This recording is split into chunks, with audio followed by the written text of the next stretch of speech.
Welcome back. The Early Childhood Services Unit of the Ministry of Education wishes to inform parents and guardians that all face-to-face orientation exercises for the 4 new government-operated centers, including Moshi, Jacmel, Micoud, and Grosley, slated for Thursday, the 2nd of September, have been suspended until further notice. The Early Childhood Services Unit apologizes for any inconvenience caused.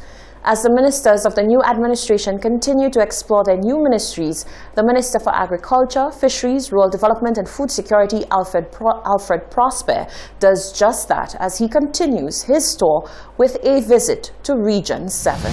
The minister's tour of the various divisions within the Ministry of Agriculture, Fisheries, Rural Development and Food Security proceeded with a visit to Region 7's head office, where he was briefed by the regional head and extension officers on the region's current developments.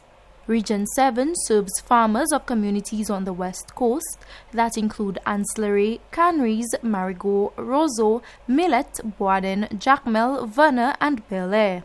According to Honorable Alfred Prosper, one of this agricultural region's major challenges is a lack of training for extension officers. He says the ministry will double up on efforts to provide training for extension officers in order to build capacity to better serve the region's farmers. Because what is important is that our farmers need to be able to feel comfortable, just like our extension officers, to interact in a way that would benefit both parties. Moving forward, the ministry will make every effort to ensure that our farmers are always happy, our farmers get the knowledge and support that they require by our ministry, and I'm hoping that as time goes by, the relationship between our farmers and our extension staff will continue to grow and continue to ensure our farmers are very comfortable. As I always mention, it's an important sector, it's a very, very important ministry, and food security, especially amidst the COVID situation that we face, is very important. Nutrition security is also very important, and our farmers and other stakeholders in the ministry are responsible for making that happen. So it's important that that support is given to our farmers. The familiarization tour continued with a visit to the Roseau Irrigation Facility, which houses a water reservoir. Minister Prosper notes that the irrigation system can be very beneficial to farmers of Region 7, particularly during the dry season. I was really surprised that our farmers were not tapping into this resource. And I'm hoping that going forward, the ministry will find some way of engaging those farmers who are involved in the banana industry, the vegetable production and plantain production, who are in close proximity to this dam, to find ways to support the farmers in terms of irrigation water in the dry season. Minister Prosper says he is looking forward to serving the Agriculture Ministry and hopes to gain the support of the staff to make the ministry one of the most efficient. From the Communications Unit of the Ministry of Agriculture, I am Anicia Antoine reporting. The St. Lucia National Conservation Fund recently secured a grant from the Inter-American Foundation for a 3-year project aimed at supporting grassroots community-based organizations and enhancing their capacity through a program of training, small grants, and mentoring.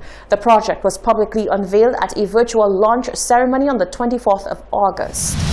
The St. Lucia National Conservation Fund, SLUNCF, a non-profit company, has been working with local community partners seeking and providing sustainable finance to support the conservation, restoration, and sustainable management of St. Lucia's biodiversity and natural responses. This current project, formalized through a cooperative agreement between the Inter-American Foundation, IAF, and the SLUNCF, has a particular mandate geared towards strengthening how the SLUNCF engages with the community and grassroots agencies. Project Coordinator Felix Finister highlights the overall aim of the project and how it lends to the redevelopment of the sector. The main aim of the project is enhancing the capacity of the community-based organizations in St. Lucia to empower them to be able to do community-led, nature-based solutions to their problems. The overarching objective in the end is we hope to be able to build back that sector.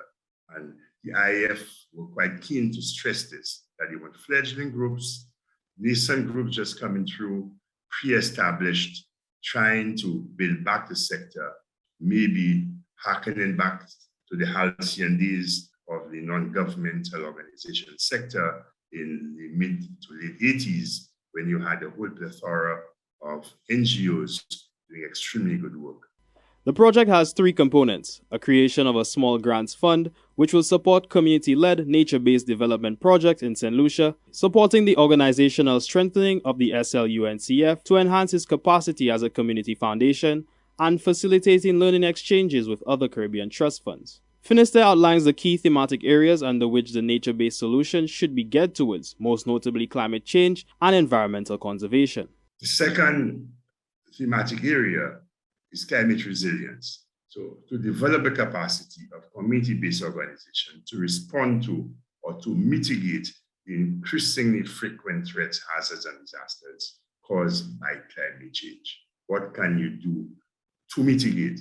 What can you do to actually prevent? What can you do in response to the climate resilience issues? Environmental conservation, which is of course at the core of the mission of the St. Lucia National Conservation Fund.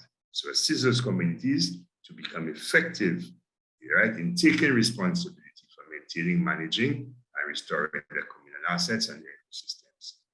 To find out more information about the project and how you could be a part, visit the respective social media pages at SLUNCF or visit the website sluncf.org. Reporting for the Hot 7 Nightly News, I am Karim Nelson. Thank you, Karim. Stay with us. The latest weather report is coming up next.